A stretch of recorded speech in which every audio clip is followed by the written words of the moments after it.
You guys, I actually recorded this video already and it got deleted. So you can only imagine how bummed out I feel because it was quite a long video. Not like an hour long, but it was at least 25 minutes long and now I have to start all over. Okay, so today is Tuesday, September 23rd, and it is the first day of autumn, so I thought it was the perfect day to start my YouTube channel. You guys can call me Autumn, although petite is not my last name, it is who I am.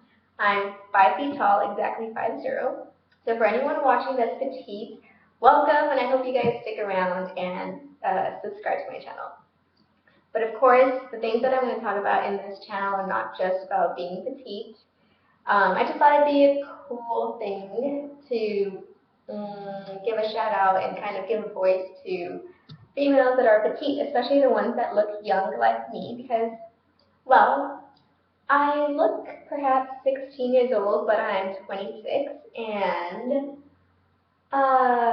yeah, that's kind of challenging because I want to be taken seriously as an adult, but yet still be young at heart and still at the same time, even though I'm 5 feet and I look like a 16-year-old, I still want to be sexy and I don't want little boys checking me out. I want men checking me out. So, what else? Um, for those of you wondering what my ethnic background is, I am Latina, 100%. But yeah, I guess identity has to do with so many things, but I do identify as being Latina. Yes, I speak Spanish, but I'll talk about that. I'll talk about my cultural background later on, once you guys know me a little bit better. I have friends of all different kinds of backgrounds, and I love it because it keeps me open-minded, makes me a better person, but also helps me better understand the world in which I live in. What else? Okay, so that's my background. 5 feet, petite. You can call me Autumn. Today's the first day of autumn. Today's the first day of my YouTube channel. And okay, I'm going to talk about a lot of things in this channel, and I don't know what's the best way to like tell you, but I'll just talk about a lot of things. So, what is it like being petite and being bombarded by images of women that are like, I don't know, models, they have to be tall, so they're tall. What is it like being Latina, but seeing celebrities and models and, all the magazines at the grocery store when you're waiting in line, they all have, they tend to be white women, especially blondes, blue eyes. Candace Wonderful, Victoria's Secret is gorgeous. She's absolutely gorgeous. So let's talk about how to not feel inferior, whether you are blonde and blue-eyed, but you don't necessarily look like Candace or any other celebrity for that matter. How do you learn to feel sexy, hot, gorgeous, beautiful in your own skin, no matter what color it is, no matter how tall, how short, how wide, how narrow? How do you learn to think that you're attractive? How do you see yourself as attractive as you perceive those women to be? So I want to talk about that in my channel. Because yeah, I think I definitely found that challenging sometimes. And I'm sure most of you can relate unless you, I don't know, have spectacular confidence. And if that's the case, then kudos to you. I actually would love to talk to you, and then you can teach me a thing or two, and I welcome your knowledge. What else? Okay, so I'm also a late bloomer. I don't know a lot of things, and I'm in the process of learning. So another thing this channel will talk about is me learning how to put makeup on and do my hair, because this is my natural hair. This is just me brushing it. It has absolutely no product in it, and I'm sure you can tell that I'm not lying just by looking at it. What else? makeup, yeah. So in my makeup bag, I have makeup remover, uh, mascara, an eyelash curler, eyeliner, and concealer. I don't use foundation. I don't use blush. I have a lipstick, but I rarely use it. And as for lip gloss, I have one lip gloss too, clear, but I usually use chapstick instead. So that is as simple as it gets. Maybe it gets even simpler because there's probably lots of females that don't use anything, and there's nothing wrong with that. I would like to learn how to do my makeup though, because I mean, for better or worse, when I see someone that's put together, their outfit looks on point, their makeup is on point, they look really good, and um, I believe that if you look good, you feel good. And so, of course, I would like to enhance what I have. Enhance this, enhance this. Not to say that I feel like I need to put a mask on to feel good about myself, but I don't know. I would like to spend some time on myself. Mm. So, I'm going to learn how to put makeup on, and so if you want to join me on my journey on how I learn about makeup and putting it on and what looks good, what doesn't look good. Also, skincare products like moisturizer, cleanser, anti-aging, because even though I look like I should be studying for the SAT to get in college, I'm actually about 4 years from 30. I'm 26 right now, and I turned 26 not that long ago, like a month ago. So yeah, I'm 4 years shy of 30. That's crazy. So yeah, talk about skincare products. What else? Organization.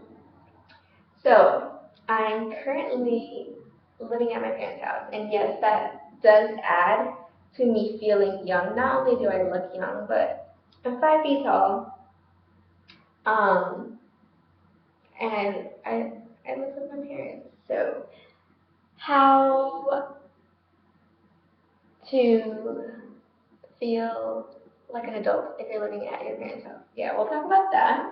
Also, maintaining an organized life, I guess. I struggle with organization. I love being organized, and I love like organizational supplies like planners and all these little things, binders, and I love that stuff. Like the Container Store, I think it's really cool. It's expensive, but I like it.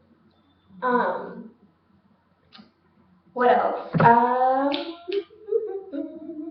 So yeah, I want to talk about organization, how someone unorganized like me learns to become organized. If you'd like to join me on that journey, then please subscribe. I'm on a lot of journeys, as you can tell. I am a late bloomer in many ways, and so this channel is going to be about, I guess, growing into my own.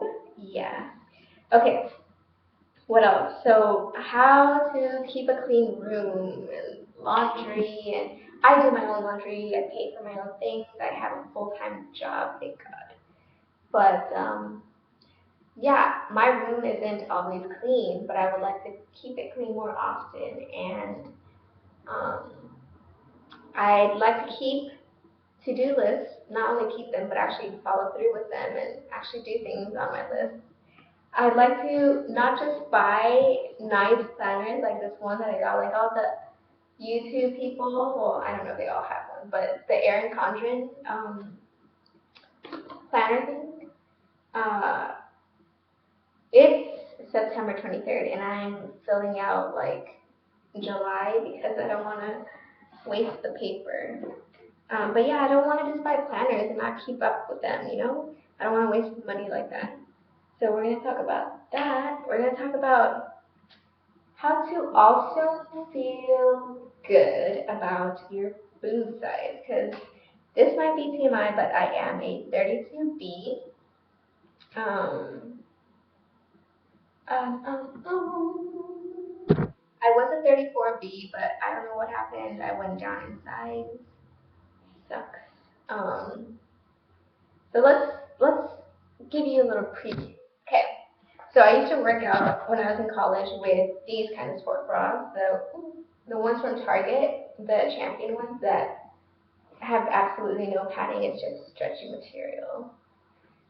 But now companies are kind of following the footsteps of Victoria's Secret and are coming up with, can you see this? Like these kind of sports bras, they don't have padding necessarily, if you can see. I don't know if you can tell. It doesn't really have padding, like push-up padding, but it does have an underwire, and it's definitely, the shape is there. So I definitely look better in this bra, but it's uncomfortable. And then for daily bras, like the struggle of, do you wear a Body by Victoria bra, Victoria's Secret, with no padding? It's just like, regular. Or do you look bootylicious and have gorgeous cleavage, but you're wearing the bombshell and that's like heavily padded? So when I put this bra on, oh my god, I love the way my boobs look. Like the cleavage is on point. I love it, love it, love it. But what happens when I take it off? It's like, dang, my confidence is deflated. Or if I'm wearing a top with the bombshell bra, and I love the way I look in the bra and then with the top, it looks great. But what happens if, it starts to like hurt a little bit because it's kind of restricting and it's tight. So I take it off. I'm still wearing the top, but now I'm not wearing a bra. Damn, it's like flat, flat, flat, flat, flat, flat. So how do you maintain confidence with that? Do I like stick with the bombshell bra because I love the way I look in it, even though it's painful? Or do I let go of the bombshell and stick with the non-padded because this is more of who I really am. This size is really what I am. So like if someone were to hug me because it's not padded, this is my real size. So there's no fooling anyone, not even myself. Do I keep this or do I wear padded bras and then have to deal with the aftermath of like the deflation once you take off the bombshell bra and all that's left is your 32B. So join me on my journey if you want to learn how I learned to love my cup size. Because right now I'm in a position where, okay, I accept I'm a 32B. I'm so thankful that I have something, even though it's small, it's better than nothing. So I'm thankful for that. And at the same time, I wish I was a 34C, but even though I don't judge people for getting plastic surgery, I personally, I'm scared of surgery. Like even any kind of surgery freaks me out. Like going into the knife scares me, and I'm scared of like what if I were to go through with it and I didn't like the end result. Like what if they didn't look right? Maybe they're bigger, but they're not spaced right. They don't feel right.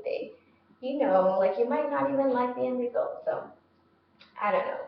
And also, I mean, I'm an idealist, and I would like to learn how to just be happy with the way I was made, or the way I am naturally.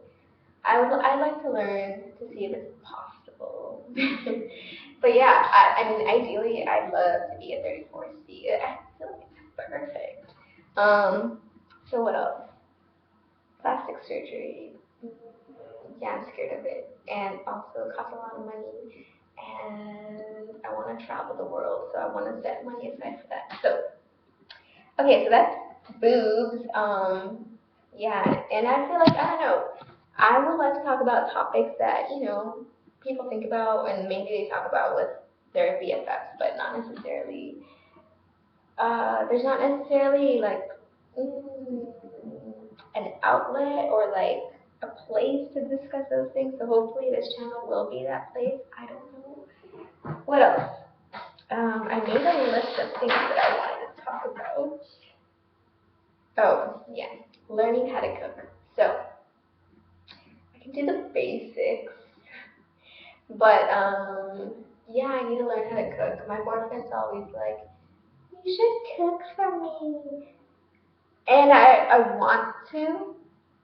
If I learn how to cook, it's for myself, just so I that fulfillment of, oh, I know how to cook this dish, and just be proud of yourself for learning and knowing and mastering how to do something. But also, like if I have kids down the line, of course I want to be able to cook for them. And then for my boyfriend, I want to cook for him as a romantic gesture.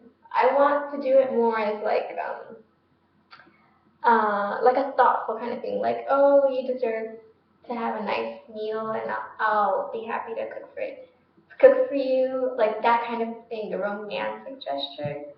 But I don't know. I mean, he grew up with his mom cooking a lot. Like she loves to cook, so I think he's used to that. And so when he tells me I should cook for him, it kind of like triggers some. I know this is me, but it kind of triggers something like he wants me to cook for him because his mom cooked for him and he's used to having his mom cook for him. And I would like to cook for him as a romantic gesture, as a um, like to be sweet kind of a thing, but not like because he's used to it and he wants to live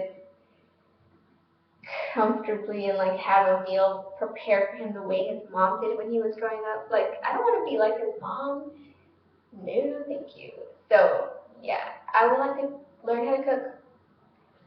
If I cook for my boyfriend, I want it to be romantic, not like motherly and like, you know what I mean. Hopefully some of you understand what I'm talking about. If it's romantic and I'm doing it to be sweet to my boyfriend, yes, approve. But if it's something that he's asking me to do because that's the way he grew up, no. You know what I mean? Hopefully. Learning how to drive. Okay, so I do not have my driver's license, even though I'm 26 years old. You're probably wondering how I've gotten around, but public transportation has gotten me around. I have recently gotten 100% on my on the written portion of the driver's test. All I need to do is pass the behind the wheel test. The reason why I didn't get my license in high school is a very long, intricate story. I'll leave it at that for now. Maybe one day I'll tell you guys if we become close. Uh, but until then, it's just a long, intricate story of why I didn't get my license in high school like everyone else. But for better or worse, I'm getting it now. Just FYI, because I mean, a lot of people will jump the gun and come to conclusions and call me lazy or procrastinator, but that's definitely not the case. I almost wish it was, because then all I would need to do is be not lazy or not procrastinate, and then I get my license. But it's a lot more complicated than that. But yeah, now I'm getting it, so all is well. So if you are learning how to drive, or especially if you are an adult like me and you're barely getting your license, then join me on my journey. Subscribe, because then you're not alone. I'm right there with you. Actually, I think there's another YouTuber named Latoya. Do you guys ever watch her? Because I think she's hilarious. Um, Latoya from Latoya's Life. I like her vlogs. I've seen some of her skits, but I prefer her vlogs. She's hilarious. And yeah, so I think she learned how to drive recently too. So don't fear, you're not alone. What else? Oh, self-help books. If you guys like self-help books, then this channel is also going to be about me kind of reading and discussing, reflecting on self-help books about like how to build confidence and inner happiness, etc. Because if it's not already obvious, I am on a journey of growing into my own, and part of that is um, learning how to be confident with yourself. And I like to read books. They tend to help me. So I've either gone to Barnes& Noble or Amazon and bought books. I'll show you guys a few of them. Okay, The Magic,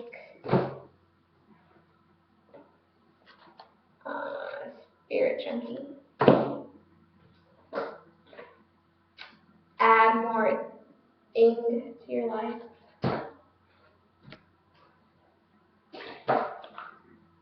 Love Yourself Like Your Life Depends on It, The Confidence Gap,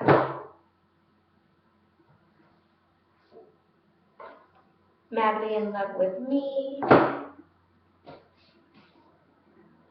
May Cause Miracles.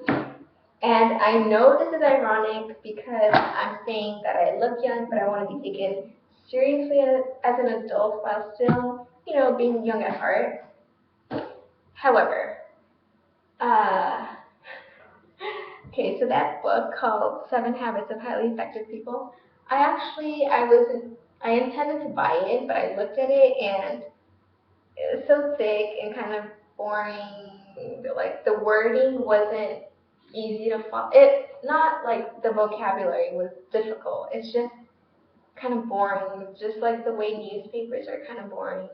So I was like, screw it. I'm gonna get the teen version. So I got the 7 Habits of Highly Effective Teens as well as the workbook. Yeah. So even though I'm not a teen, I look like a teen, I will be doing the teen workbook. Yeah, that's hilarious, I'm sure. What else?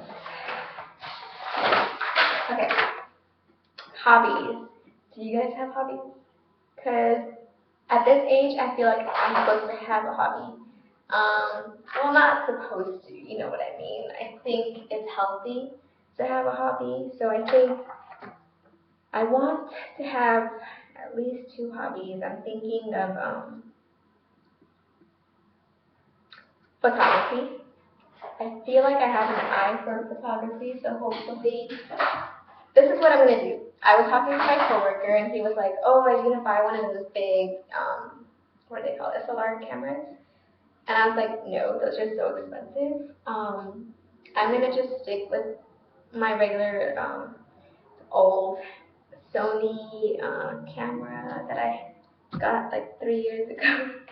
I'm going to do that. I'm just going to take pictures using that camera and then just build the habit of taking pictures and being artistic with the photos. Once it's a habit and I feel like, oh, I've done it for about a year or something, then I'll reward myself and maybe I'll get an expensive camera. But until then, there's no point in buying a camera and maybe never starting. So I'm going to start photography. That's going to be one of my hobbies. Then I had another one. I think it also started with, oh, yeah. I think I might do some painting and children's books. Okay, so those are my 3. I don't want too many because then I'm going to get overwhelmed. So photography, children's books, maybe not get them published, but just a rough draft. And painting. Painting's fun. Yeah, so I've never taken any art classes, so I don't know how to paint. But my friend is an artist. We went to college together and we were roommates, so hopefully she'll teach me a little bit. Okay, so that's hobbies. Then I'm also studying to become a teacher. I am going to take the CSET single subject math exam. So that's 3 subtests. First one is the algebra trigonometry one. The second one is geometry. And the third one is calculus and history of math. So I bought this book. I don't know if it's gonna help. But I found a website. I'm gonna just say the website here. So in case anyone is also planning to become a teacher and is taking the CSET single subject math exam, then um, it'll be good for me to share it. If you go to Google and type in CSET Math Guru, he has a website, and part of that username is weekly. I'll just add it to the description box below. I don't know him, but he has a lot of information, so I just feel like it'll be helpful. You can also just go to the website for teacher credentialing, and they have practice tests. What else? Okay. Also, besides those 3 exams, I'm going to take a 4th one, the GRE. I'm taking the GRE because I would, besides the teaching credential, I also want to get a master's in education.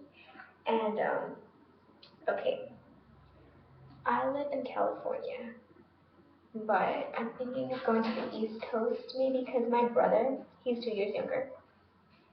He lives in the East Coast and he's been there for he graduated in 2012, so, he's been there for 2 years. Feels like longer, but he's been there for 2 years, I guess. That's so weird.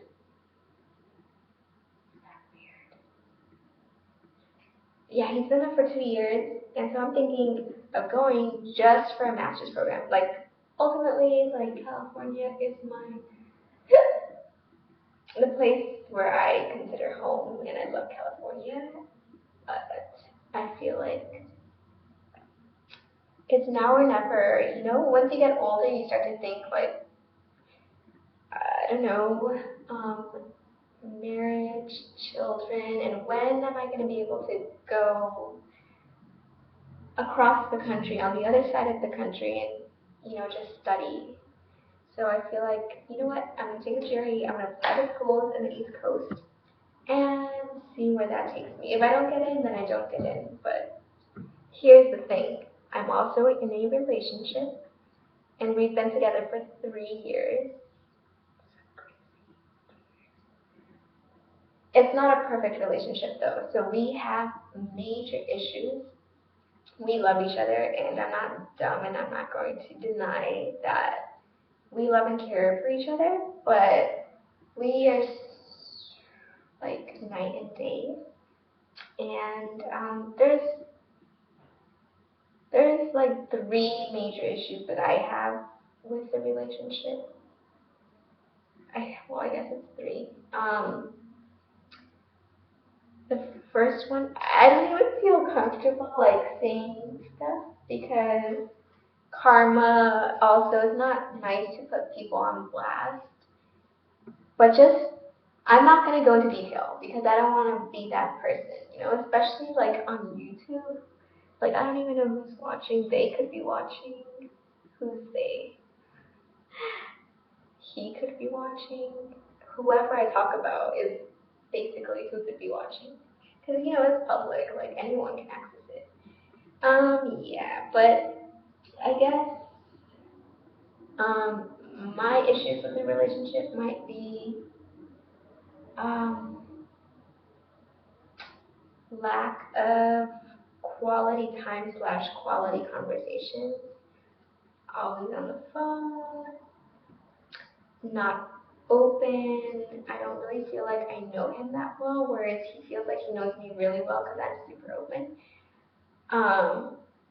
His family, they're polite people, well, okay.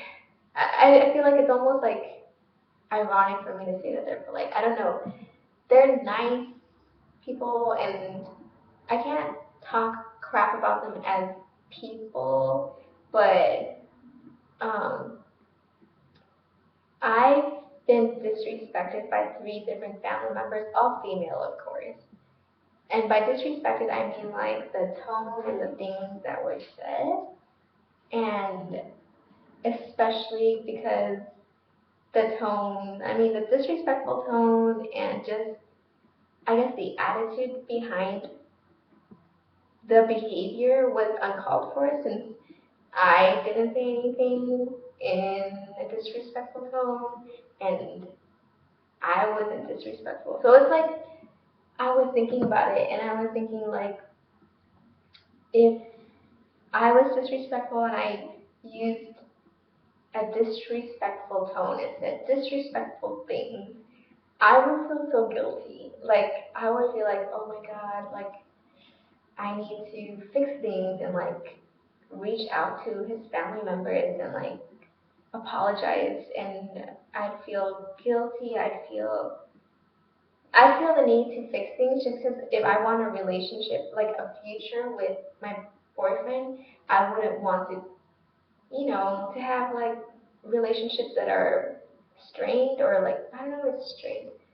Just, I want things to be good. So if I ever, like, said things that were uncalled for, like, used a tone that was uncalled for, I would definitely go, knowing me, I'm the type of person that over apologizes, so, like, I would I would feel guilty, I'd feel remorse, I'd apologize, I'd want to fix things, I'd do things to, like, make things better, and I'd, like, yeah. But I don't feel that. And what's worse is my boyfriend's reaction to the whole thing is, I feel like, unfortunately, in those three scenarios, those three situations with those three different women, it's like them versus me, and he sides on their side, in that I just don't feel like he has my back. And that's, just talking about it right now, it makes me feel like calling him and saying it's over, because, yeah. So, I mean, that, of course, quality time, like, if we don't have quality time or quality conversations, what kind of relationship is that, The reason why I'm still with him is because when we first got into a relationship, especially when we were dating, of course, the honeymoon stage, we did have quality conversations and we had quality time. Um, yeah. I have so much, like, pent up anger. Like, don't let the smile deceive you. A lot of things in the relationship have made me so angry, and of course made me really hurt. And I feel like at this point, someone like me, who, if you ask any of my college friends, um, I used to be a hopeless romantic, like, super idealistic, and now I feel jaded and bitter. Um, that's not good. That's not right. So, I told him that I felt like I was leaning towards ending the relationship, just because there were so many things that I feel like it's too late. Like, too many things have happened and too much time has passed before mending those things. It's complicated. He's in the military. It's hard to work on the relationship, Ow. But yeah, I mean, a lot of things have happened. A lot of time has passed because we haven't been able to work on it. I feel like I've just been waiting and waiting and waiting and waiting and waiting for the right time. I don't know if that time will ever um, present itself, because I don't know if he's the type of person that can just put aside that time. He says, I will, babe, I will. But will he? Like, actually? Because it's been 3 years. But yeah, either way, he's a good person. Um, he's a very good person. He's very hardworking. He has great discipline. Mhm. He cares about the environment, which is probably my favorite thing about him. He probably doesn't know that. Although I do tell him that's something I like about him. What else? I'll show you guys a picture. Can you? Dang it. That's at the Marine Corps ball, so now you guys know what branch of military he's in.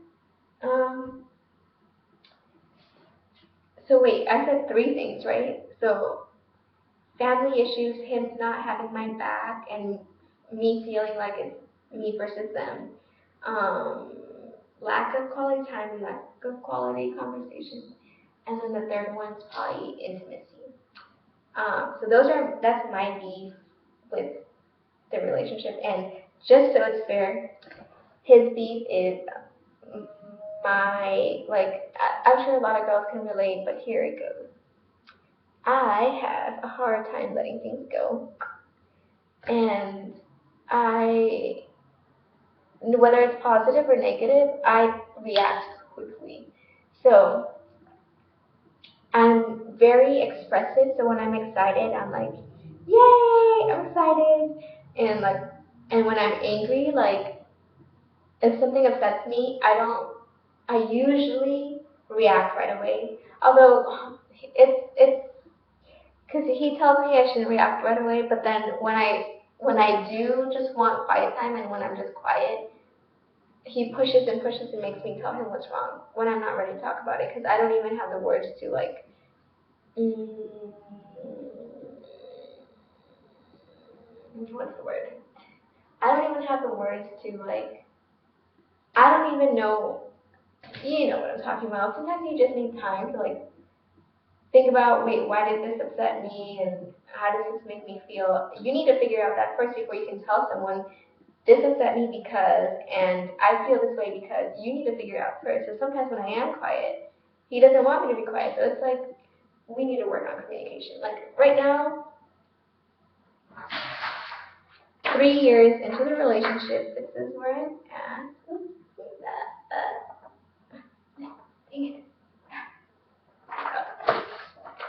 Okay. Oh wait. How can I? Okay. Here's marriage. In the middle is I don't know, and then on the other side is breakup. And I feel like on a good day I'm at I don't. On a good day I'm at I don't know. On a bad day I'm at the other dot closer to breakup.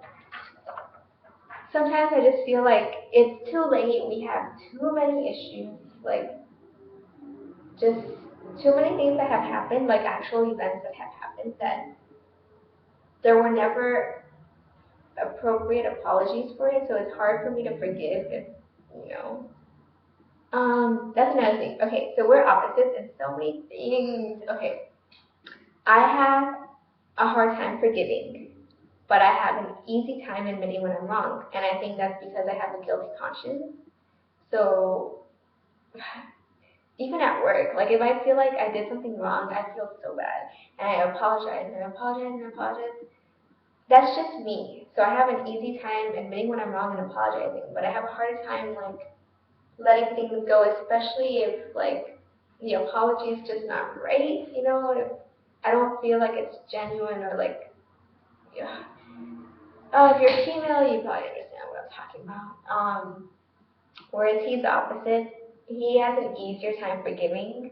So he'll just like, and I feel it's because he doesn't want to deal with it anymore, so he just forgives and lets go. But he has such a hard time admitting when he's wrong, and like he will pull stuff from the past and like throw stuff in my face that has nothing to do with what we're talking about, because he does not like to admit when he's wrong and just apologize and make things better like an adult. But we can both be immature and we're both probably um, equally immature in the relationship, but in different ways. In different ways. Um, yeah. I don't know what to do about the relationship. I would like things to work out, but I don't know if they will. And if they don't, it'll be so heartbreaking because I thought I was going to marry this guy. And he still wants to marry me. Like, he tells me to have faith and that we will work out. But it's not that easy. It's not just like, oh, if I have faith, it'll work out. No. I'm hurt and I have pent up anger with so much resentment because of these things. Like, and if you guys knew what I was feeling, 99% of you would have my back and you would understand that that's just not right. But then 1% of you probably wouldn't, just because every time I watch like someone on YouTube, even something like totally normal, there's always someone that disagrees. So there's always going to be that 1% of people that just they are weird and don't understand. Okay, but anyways, yeah. So what was I gonna say? The relationship. Oh yeah. So he says he wants to work things out. So I went ahead and with my money, I bought a bunch of relationship books. So when he comes back from deployment, hopefully he will work on stuff with me. Let me just show you what kind of relationship books I have. Making Marriage Simple. Don't You Dare Get Married Until You Read This. The 7 Principles for Making Marriage Work.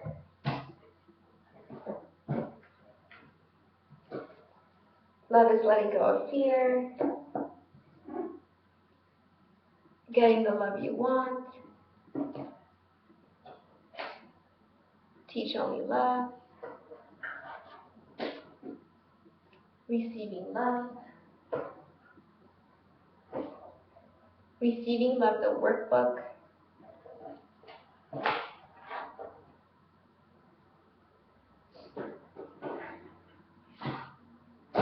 Getting the Love You Want Workbook. 365 questions for couples. When sorry isn't enough.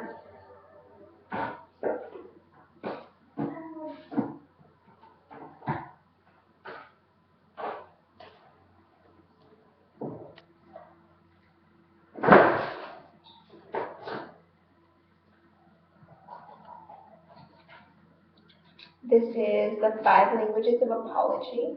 Different ways you can apologize to a person because for what works for someone might not work for other people. So the way you apologize is really important. And I feel like that's the reason why I haven't been able to get over some things, because I'm sorry isn't enough sometimes, you know? Things make more of an impact in someone's life than sorry can heal. Just the word sorry. Like, I feel like I have scars from some of the things that had happened, but here's the 5 languages of love, 5 love languages, sorry, 5 love languages. This one's more for me because when I get angry, then it's like, I'm not abusive or violent. I don't break things, but I give myself really bad stomach aches, and I get really angry, and I want to just end things. You know, that's my first reaction. So this is more for me. Anger, handling a powerful emotion in a healthy way.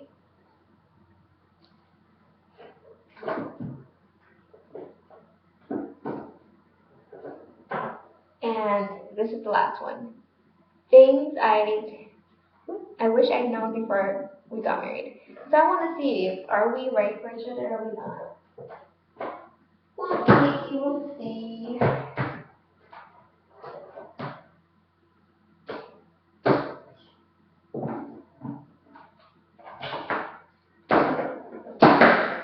So if I do go to grad school in the East Coast, how will that affect my relationship?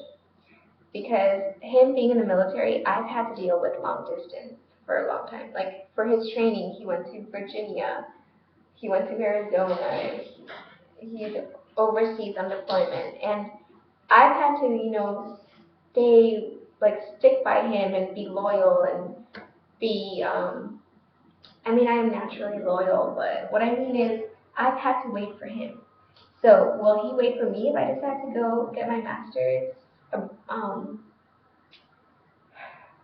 the other side of the country? Or is it just one way? I'm supposed to wait patiently while he's away, but he won't wait for me while I'm away. We'll see. I don't even know if I'll get into school on the East Coast, but I'd love to do it. What else?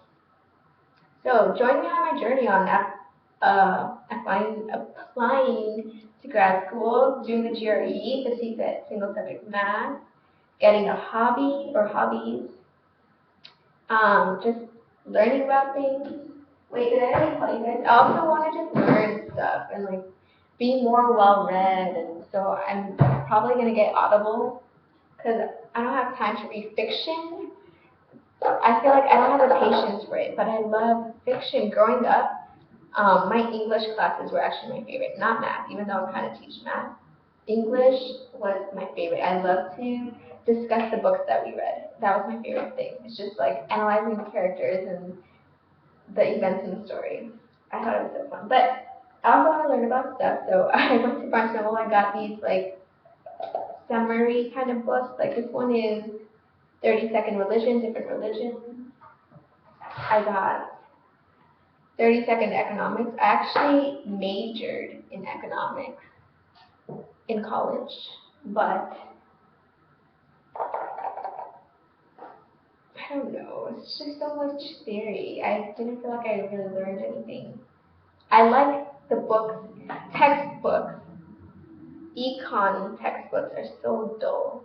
But if you actually read about econ in like a regular book meant for regular people, regular citizens of the world, they're actually interesting. So then there's 30 seconds politics, and that's it. I don't know. I want to learn a lot of things. So if you want to join me on my journey, Autumn Petite's journey, then please subscribe. Or you don't have to. You can just watch my videos every now and then, whenever you have time.